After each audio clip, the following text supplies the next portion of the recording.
Maring Olga ay kaisa-isang anak na babae ng kanyang parents. Siya ay gitna.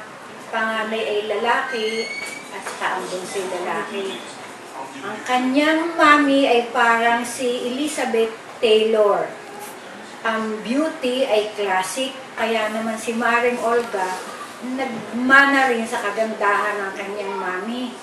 Ubod pa ng puti si Maring Olga.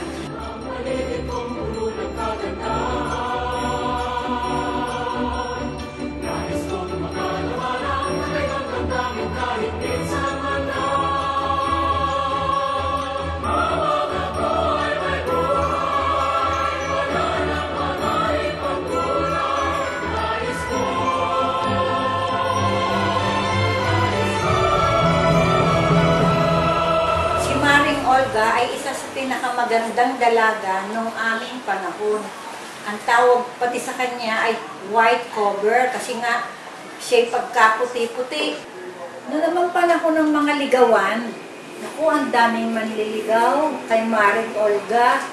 Hindi pa nun uso ang may mga kotse. Marami nang nakakotse na nanliligaw sa kanya. Kaya ang lalaking mabasted, ang sasabihin ay ako'y nakotsehan. Ang ibig sabihin, yung kanyang karibal may kotse. Kaya, kahimat sabihin si Paring Sandy ay may kotse, at sabihin ng iba'y, ay kami nakotsehan, may kotse si Sandy, kami wala. Talagang yun ay kanyang true love. Pansin ng bango ng hasmin, pagkapiling ka sinta. Kahit gadagat ang dami ng rosas, hindi matataranta. Iisa lang ang nagtataglay ng halimuyak, at ikaw nga tanging ikaw sinta.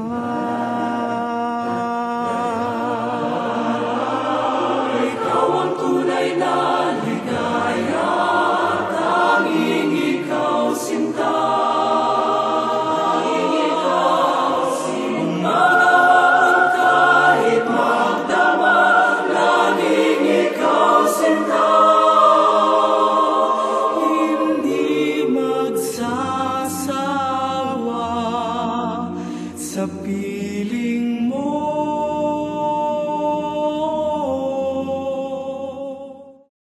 She is a lady na talagang can be trusted. Siya ay good listener dun sa mga nangangailangan na maisiwalat ang kanilang problema. Good listener din siya dun sa mga kabataan humihingi ng payo. Na si Maring Olga ay talagang taong simbahan. Sapat na ba ang ako'y mangako, mananatili ka dito sa aking puso? Paano kita mapasasalamatan? Sapat na ba mahalin lang kita magpakailan paman? Sa kanyang ika-65th birthday ay natitiyak kong siya ay maligaya. At natitiyak ko na ang mga darating pang araw ay lalong magiging maligaya para sa kanya. Kasi nga, siya ay binuhay ng isinasagawa ang mga aral at utos ng Diyos. Isinasabuhay niya yung kung ano ang tama.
Happy birthday, Maring Olga. Good luck, good health. God bless you. God bless na rin ang iyong mga anak, ang iyong mga apo, ang iyong mga kapatid, at lahat pa ng mahal mo sa buhay. It is worth knowing you and being